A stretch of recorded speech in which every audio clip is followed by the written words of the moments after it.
ಹರೇ ಶ್ರೀನಿವಾಸ. ನಮಸ್ಕಾರ ಬಂಧುಗಳೇ.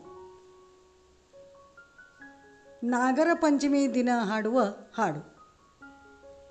ಬಡ ಬ್ರಾಹ್ಮಣನ ಮಗಳು ಅಕಮಂಜಿ ಎಂಬಾಕೆ ಗರುಡ ಪಂಚಮಿ ವ್ರತವು ತನಗೆನುತಲಿ ತರಿಸಿ ಕೊಡಬೇಕಾದ ಫಲಪುಷ್ಪಗಳೆನುತ ತನ್ನೊಡ ಹುಟ್ಟಿದ ಅಣ್ಣಗೆ ಒಡನುಡಿದಳು.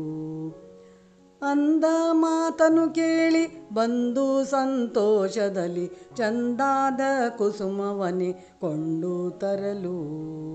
ಒಂದು ಕೇದಿಗೆಯೊಳಗೆ ಹೊಂದಿಕೊಂಡ ನಿಶೇಷ ಬಂದು ನೋಡಿದವರ ಊರು ಸ್ಥಳಗಳ. ವಿಷವು ತಲೆಗೇರಿ ಪರವಶವಾಗಿ ಬಿದ್ದಿರಲು ಕುಸುಮ ಗಂಧಿನಿಯರು ಅವನರಿಯದಂತೆ. ಶಶಿಕಾಂತೆ ನೀ ಕೇಳೆ ವ್ಯಸನವೇತಕ್ಕೆ ನಾಗರ ಪೂಜಿಸೆಂದು ಹರುಷದಿ ತೆರಳಿದರು. ನೆನೆ ಅಕ್ಕಿ ನೆನೆ ಕಡಲೆ ಗೊನೆಯ ಬಾಳೆಯ ಹಣ್ಣು ಚಿಗಳಿ ತಂಬಿಟ್ಟು ತೆಂಗಿನಕಾಯಿ ಅರಳುರಿಗಡಲೆ ಹುಣಸೆಕಾಯಿ ಮುಂತಾಗಿ ಗಾಳಿರಿಸಿ ತಕ್ಕೊಂಡು ತೆರಳಿದರು. ರಂಭೆಯರೊಡಗೊಂಡು ಬಂದು ನಿಂದಳೆ ಅನುಜೆ ಚಂದಾಗಿ ಅರ್ಘ್ಯಪಾದ್ಯವನೆ ಮಾಡಿ. ಆನಂದದಿಂದ ಛತ್ರ ಚಾಮರವನೆತ್ತಿ ಫಲದಿಂ ಪೂಜಿಸಿದಳು ಕಾಳಿಂಗನ. ಹಳದಿಯ ವಸ್ತ್ರಗಳು ಬಿಳಿಯ ಜನಿವಾರವು ಹೊಳೆವ ಮುತ್ತಿನ ತೊಡಿಕೆ ಗಂಧಾಕ್ಷತೆ ನಳನಳಿವ ಕುಸುಮಗಳು ಹಲವು ಸಮರ್ಪಿಸಿ ಬೆಳಗಿದಳು ದೀಪ ಧೂಪಾರತಿಯನು.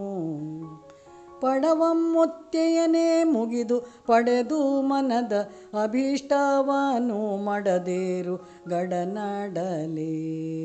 ಒಡನೆ ಬಂದು ಕಡು ಹರುಷದಿ ಗಂಧಾಕ್ಷತೆ ತಕ್ಕೊಂಡು ಮಡದಿ ಅಣ್ಣನಿದ್ದೆಡೆಗೆ ಬಂದಳು. ಹುತ್ತಾದ ಮೃತ್ತಿಕೆಯನೆ ಕೈಗೆ ತಕ್ಕೊಂಡು ಅಕ್ಷತೆಯನೆ ಕೊಂಡು ಬೆನ್ನು ತೊಳೆಯಲು. ಎಷ್ಟು ಹೊತ್ತು ಮೈ ಮರೆತು ಮಲಗಿದೆ ಎನ್ನುತ್ತಲಿ ಎಚ್ಚರದಿ ಕಣ್ತೆರೆದು ನೋಡಿದರು.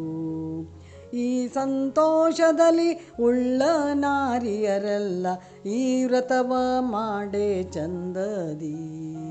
ವಾಲೆ ಸೌಭಾಗ್ಯವನು ಒಡ ಹುಟ್ಟಿದವರನು ಕಾಳಿಂಗನಾಭನು ಕರುಣಿಸುವನು. ಕಾಳಿಂಗನಾಭನು ಕರುಣಿಸುವನು. ಕಾಳಿಂಗನಾಭನು ಕರುಣಿಸುವನು.